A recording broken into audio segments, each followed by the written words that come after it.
एक एकड़ उन्हें 1.5 करोड़ का सीड सेल किया है। ठीक है, 1.5 करोड़ का सेल किया है। उन्होंने जी उन्हें लाया आई पिछले साल इंजे समझो कि 10 तो 15 लाख का उस वे बी आई एकड़ का। ਉਹਦੀ वजह है कि उन्होंने ड्राई किया सीड और ड्राई करके नामी ग्रामी फार्मर आन जिन्हों का मतलब लोगों को ट्रस्ट आई तो उन्होंने को लोग बी खुशक लैके गए। खुशक अस्सलाम वालेकुम जी, वालेकुम अस्सलाम रहमतुल्लाहि व बरकातहू।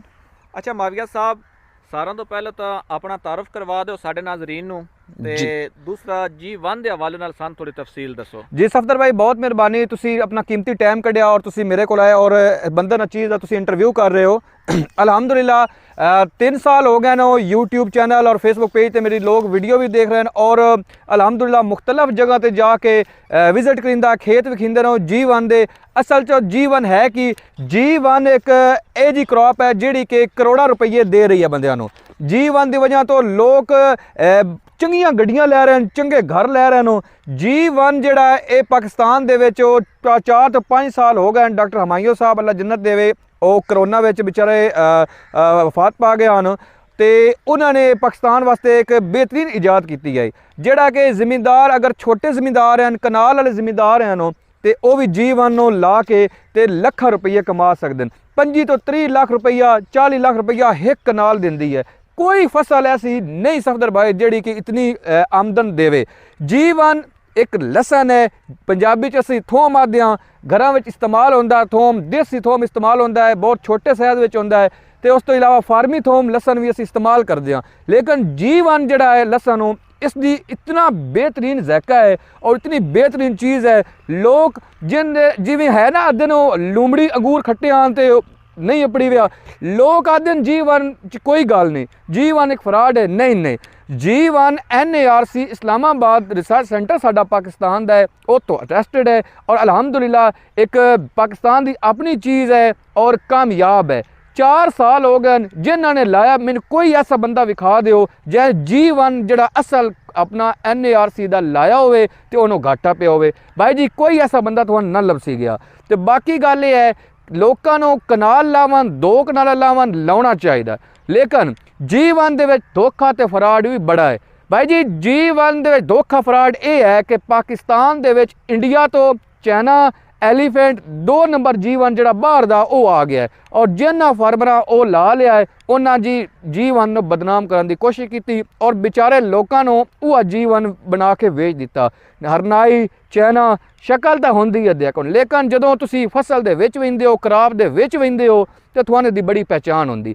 इस वक्त असीं जिहड़े खेत चो खड़े हाँ माशाअल्लाह, मैं आया हाजी अकरम साहब है, स्क्रीन पर नंबर भी उन्होंने मौजूद है और ऐसी फील्ड और ऐसी खूबसूरत मैं अजे तक कोई फसल किसी दी G1 दी नहीं वेखी। बड़ी मेहनत माशाअल्लाह इन्हां दी और मैं ये समझदा कि मेरा ख्याल है अगर कोई बंदा ते पार्टी चंगी स्ट्रांग आ गई तो उसे सारे ही लै जाना, क्योंकि लोग G1 असल की तलाश में हैं। तो सर G1 आने के वक्त में हले तक 4 तो 5 साल लोग बड़ा कमाना जे, हले 120 चलना है। हले सफदर भाई इस मार्केट चो कोई नहीं आना। लोग परेशान होंगे कि यार मार्केट चो कित्थे विकदा है। भाई जी जिस वेले मल्टीप्लाई है इतना मतलब है मोटी चीज़ है, थोड़ा थोड़ा हो रहा है मल्टीप्लाई होने ते 4 साल लग बने नूं ते इस 4 साल तो बाद मेरा ख्याल है ये मंडी दे विच आउण दे बजाय इस पाकिस्तान तो बाहर एक्सपोर्ट होने लग पौना है। अच्छा माविया साहब माशाअल्लाह थोड़ी इस ते वसी रिसर्च है G1 ते जी ये दसो भी अगर एक फार्मर लाना चाह रहा जिसनू G1 का बिल्कुल नहीं पता, हाँ जी, वो बीज इसका कितों खरीदे ते दूसरा एक अच्छा बीज खरीदण की पहचान की है? बिल्कुल जी, बड़ा सोहना तुसीं सवाल किया और सवाल जरूरी है। मैं इस दे बारे बड़ा दसना सर। G1 का तुसीं अगर सीड लेना है ना तो कामयाब फार्मर तो पुराना फार्मर जिहड़ा कि 4 तो 5 साल मल्टीप्लाई भी कर रहा अपना बीज तो सेल भी कर लिया, लेकिन उन्होंने बंदियां ते इतबार नहीं करना जिन्होंने बाहरों बीज मंगा के पठाना को। अक्सर मैं मतलब आखना नहीं चाहता लेकिन कई लोगों ने इंज किया है, 2 नंबर बीज बाहरों मंगा के पाकिस्तानी किसानों ने दिता है। पुराना फार्मर साडे नाल रबता करन, स्क्रीन तो साडा नंबर भी मौजूद है और असी इंशाअल्लाह उस फार्मर को लैके देवांगे बीज जिहड़ा कामयाब और 100% एक नंबर सीड होएगा। माविया साहब ये दसो जिहड़ा G1 लैसन है ये दूसरे नालों मुख्तलिफ किस तरह है?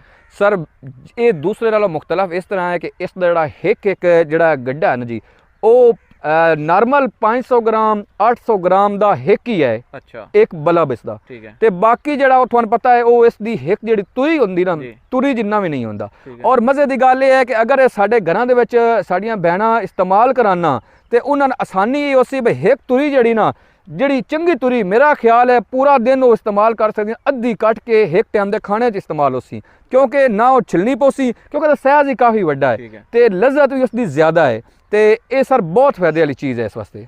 ਅੱਛਾ ਮਾਵੀਆ ਸਾਹਿਬ ਇਹ ਦੱਸੋ ਵੀ 1 ਏਕੜ ਲਾਣ ਤੇ ਜੀ ਤਕਰੀਬਨ ਕਿੰਨਾ ਖਰਚਾ ਆ ਰਿਹਾ ਹੈ ਤੇ ਇੱਕ ਐਵਰੇਜ ਫਾਰਮਰ ਕਿਤਨੇ ਪੈਸੇ ਇਸ ਤੋਂ ਕਮਾ ਸਕਦਾ ਹੈ? ਸਰ ਬੜਾ ਸੋਹਣਾ ਸਵਾਲ ਇਹ ਵੀ ਤੁਹਾਡਾ ਹੈ ਜੀ। 1 ਏਕੜ ਮੈਂ ਪਿਛਲੇ ਸਾਲ ਦੀ ਗੱਲ ਦੱਸਾਂ, ਪਿਛਲੇ ਸਾਲ 15 ਲੱਖ ਤੋਂ ਸਟਾਰਟ ਹੋਇਆ ਹੀ ਏਕੜ ਤੇ ਖਰਚਾ, ਤੇ ਲੋਕਾਂ ਨੇ ਜਿਹੜੀ ਇਹ ਫਸਲ ਇਸ ਵਕਤ ਮੌਜੂਦ ਹੈ 55 ਤੋਂ 60 ਲੱਖ ਰੁਪਈਆ ਤੱਕ ਕਿੱਲਾ ਜਿਹੜਾ ਲਵਾਈ ਦਾ ਜਿਹੜਾ ਖਰਚਾ ਬੀਜ ਦਾ ਉਹ ਕੀਤਾ ਹੈ। ਉਹ ਤੁਹਾਨੂੰ ਦੱਸਦਾ ਕਿਵੇਂ। ਜਿਹੜਾ ਫਰੈਸ਼ ਬੀਜ ਨਾ ਬੁਕਿੰਗ ਕਰਾ ਲਿਆ ਰੇਟ ਸਸਤਾ, ਉਹਨਾਂ ਤਾਂ ਬੜਾ ਸਸਤਾ ਉਹਨਾਂ ਦਾ ਤਾਂ ਕੰਮ ਹੋ ਗਿਆ। ਤੇ ਜਿਹੜੇ ਬੰਦੇ ਸੋਚਦੇ ਰਹੇ ਇਹ ਉਹ ਕਸ਼ਮਕਸ਼ ਚ ਰਹੇ ਜੀ ਅਸੀਂ ਨਹੀਂ ਲਾਉਣਾ ਤੇ ਲਾਉਣਾ ਹੈ, ਉਹਨਾਂ ਜਦੋਂ ਖੁਸ਼ਕ ਬੀਜ ਡਰਾਈ ਹੋ ਗਿਆ ਤੇ ਵਜ਼ਨ ਘਟਿਆ ਤੇ ਰੇਟ ਵਗ ਗਿਆ 18,000 ਤੋਂ 20,000 ਕਿਲੋ ਦਾ। ਇਹਦੇ ਵਿੱਚ ਇੱਕ ਕਿੱਥੇ 2000 ਤੇ 2500 ਦੀ ਬੁਕਿੰਗ ਹੁੰਦੀ ਹੈ, ਲੋਕਾਂ 2000 ਤੇ 2500 ਦੀ ਬੁਕਿੰਗ ਨਾ ਕਰਵਾਈ, ਲੇਕਿਨ ਜਿਸ ਵੇਲੇ ਉਹਨਾਂ ਨੂੰ ਪਤਾ ਲੱਗਾ ਭਾਈ ਇਹਦੇ ਤੋਂ ਬੜਾ ਪੈਸਾ ਕਮਾਉਣਾ, ਉਹਨਾਂ ਹੀ ਲੋਕਾਂ ਜਿਹੜਾ 20 ਲੱਖ 18 ਲੱਖ ਦਾ ਕਿੱਲਾ ਲੱਗਣਾ ਹੀ ਨਾ ਉਹ 55 ਤੇ 60 70 ਲੱਖ ਰੁਪਏ ਦਾ ਬੀਜ ਖਰੀਦ ਕੇ ਕਿੱਲਾ ਲਾਏ ਨੂੰ। ਇਹ ਇਸ ਤਰ੍ਹਾਂ ਹੁੰਦਾ ਹੈ। ਸਸਤਾ ਲੈਣ ਦਾ ਇਹ ਤਰੀਕਾ ਹੈ ਕਿ ਜਿਸ ਵੇਲੇ ਬੁਕਿੰਗ ਹੁੰਦੀ ਹੈ ਸਟਾਰਟ ਸਸਤੀ ਫਰੈਸ਼ ਦੀ ਬੁਕਿੰਗ ਕਰਾ ਲਈ ਜਾਵੇ। ਮਾਵੀਆ ਸਾਹਿਬ ਇਹ ਜਿੱਦਾਂ ਤੁਸੀਂ ਖਰਚਾ ਦੱਸ ਰਹੇ ਹੋ 50 ਤੋਂ 55 ਲੱਖ ਰੁਪਏ ਤੱਕ ਵੀ ਪਿਛਲੇ ਸਾਲ ਗਿਆ ਹੈ ਜੀ, ਲੇਕਿਨ ਇਹ ਦੱਸ ਦਿਓ ਬਈ ਇਸ ਚੋਂ ਤਕਰੀਬਨ ਫਿਰ ਆਮਦਨ ਕਿਤਨੀ ਹੋਈ ਹੈ? ਬੜੀ ਗੱਲ ਹੈ ਜੀ। ਆਮਦਨ ਦੇ ਮੈਂ ਦੱਸੇ ਨਾ ਪਿਛਲੇ ਸਾਲ ਉਹ ਫਾਰਮਰ ਮੈਂ ਉਹਨਾਂ ਦਾ ਇੰਟਰਵਿਊ ਵੀ ਕੀਤਾ ਜਿਹੜੇ ਫਾਰਮਰ ਨੇ ਲਾਇਆ ਰਾਈ 1 ਏਕੜ ਉਹਨੇ 1.5 ਕਰੋੜ ਦਾ ਸੀਡ ਸੇਲ ਕੀਤਾ ਹੈ। ਠੀਕ ਹੈ। 1.5 ਕਰੋੜ ਦਾ ਸੇਲ ਕੀਤਾ ਹੈ। ਉਹਨਾਂ ਦੀ ਜਿਹੜੀ ਉਹਨਾਂ ਲਾਇਆ ਰਾਈ ਪਿਛਲੇ ਸਾਲ ਉਹ ਇੰਜੇ ਸਮਝੋ ਕਿ 10 ਤੋਂ 15 ਲੱਖ ਦਾ ਉਸ ਵੇਲੇ ਬੀਜ ਆਈ ਏਕੜ ਦਾ। ਉਹਦੀ ਵਜ੍ਹਾ ਇਹ ਕਿ ਉਹਨਾਂ ਨੇ ਡਰਾਈ ਕੀਤਾ ਸੀਡ ਔਰ ਡਰਾਈ ਕਰਕੇ ਨਾਮੀ ਗ੍ਰਾਮੀ ਫਾਰਮਰ ਆਨ ਜਿਨ੍ਹਾਂ ਦਾ ਮਤਲਬ ਲੋਕਾਂ ਨੂੰ ਟਰਸਟ ਆਈ ਤੇ ਉਹਨਾਂ ਕੋਲ ਲੋਕ ਬੀਜ ਖੁਸ਼ਕ ਲੈ ਕੇ ਗਏ। ਖੁਸ਼ਕ ਅਗਰ ਤੁਸੀਂ ਬੀਜ ਕਰਕੇ ਵੇਚਦੇ ਹੋ ਤੇ ਉਸ 'ਚੋਂ ਤੁਹਾਨੂੰ ਅੱਛੀ ਖਾਸੀ ਪ੍ਰੋਫਿਟ ਹੁੰਦੀ, ਲੇਕਿਨ ਖੁਸ਼ਕ ਕਰਨ ਦਾ ਤਰੀਕਾ ਤੁਹਾਨੂੰ ਆਉਣਾ ਚਾਹੀਦਾ। ਖਰਾਬ ਵੀ ਬੀਜ ਲੋਕ ਬੜਾ ਕਰ ਪਾਉਂਦੇ ਨੇ। ਅੱਛਾ ਮਾਵੀਆ ਸਾਹਿਬ ਅਗਰ ਇੱਕ ਮੁਨਾਸਬ ਰੇਟ ਤੇ ਬੀਜ ਖਰੀਦਣਾ ਹੋਏ ਤੇ ਕਿਹੜੇ ਮਹੀਨੇ ਵਿੱਚ ਬੁਕਿੰਗ ਕਰਵਾਉਣੀ ਚਾਹੀਦੀ ਹੈ? ਸਰ ਬੁਕਿੰਗ ਸਟਾਰਟ ਜੇ ਹੁਣ ਬੁਕਿੰਗ ਸਟਾਰਟ ਹੋ ਗਈ ਹੈ। ਇਹ ਹੁਣ ਜਿਹੜਾ ਫਰਵਰੀ ਦਾ ਮਹੀਨਾ ਹੈ, ਜਨਵਰੀ 'ਚ ਵੀ ਸਟਾਰਟ ਆਈ ਐਂਡ ਤੇ ਫਰਵਰੀ 'ਚ ਵੀ ਹਲੇ ਤੱਕ ਸਟਾਰਟ ਹੈ। ਮਾਰਚ ਦੇ ਵਿੱਚ ਰੇਟ ਉੱਤੇ ਚਲੇ ਜਾਣੇ ਨੂੰ ਜਿਵੇਂ ਜਿਵੇਂ ਤੇ ਤੁਸੀਂ ਕਰਾ ਸਕਦੇ ਹੋ। ਜਿਸ ਬਾਈ ਨੇ ਕਰਾਣੀ ਹੋਵੇ ਸਾਡੇ ਨਾਲ ਰਾਬਤਾ ਕਰੇ, ਅਸੀਂ ਇਨਸ਼ਾਅੱਲਾ ਕਰਾ ਦਾਂਗੇ। ਤੇ ਬੁਕਿੰਗ ਦਾ ਤਰੀਕਾ ਕਾਰ ਇਹ ਹੈ ਜੀ, ਅਸੀਂ 50% ਹਰ ਫਾਰਮਰ ਹੀ ਲੈਂਦਾ ਹੈ, 50% ਐਡਵਾਂਸ ਦੇਣਾ ਜੇ, ਚੈੱਕ ਸਟਾਂਪ ਕਰਕੇ ਦੇ ਦੇਣਾ ਹੈ ਔਰ ਜਿਸ ਵੇਲੇ ਉਸਨੇ ਹਾਰਵੈਸਟ ਸਾਡੀ ਹੋਣੀ ਫਸਲ ਉਸ ਆ ਜਾਣਾ ਹੈ ਉਸ ਵੇਲੇ ਮੌਕੇ ਤੇ ਉਸਨੂੰ ਅਸੀਂ ਵਜ਼ਨ ਕਰਾ ਕੇ ਜਿਸ ਜਗ੍ਹਾ ਤੋਂ ਸਾਖਣਾ ਉਸ ਜਗ੍ਹਾ ਤੋਂ ਸੀਡ ਉਸਨੂੰ ਦੇ ਦੇਣਾ ਹੈ। ਇਹ ਤਰੀਕਾ ਕਾਰ ਜੀ ਦੇਣ ਦਾ। ਜੀ ਮਾਵੀਆ ਸਾਹਿਬ ਬਹੁਤ ਮਿਹਰਬਾਨੀ, ਤੁਸੀਂ ਆਪਣੇ ਕੀਮਤੀ ਵਕਤ ਸਾਨੂੰ ਦਿੱਤਾ, ਤੁਹਾਡਾ ਬਹੁਤ ਸ਼ੁਕਰੀਆ ਸਰ, ਬਹੁਤ ਮਿਹਰਬਾਨੀ। ਅੱਛਾ ਜਨਾਬ ਇਹ ਦੱਸੋ ਬਈ ਅਗਰ 30-35 ਲੱਖ ਨਾਲ 1 ਏਕੜ ਅਗਰ ਲੱਗ ਰਿਹਾ ਹੈ ਤਾਂ ਉਸ ਤੋਂ ਇੱਕ ਫਾਰਮਰ ਕਿਤਨੇ ਇੱਕ ਆਮਦਨ ਦੀ ਉਮੀਦ ਰੱਖ ਸਕਦਾ ਹੈ?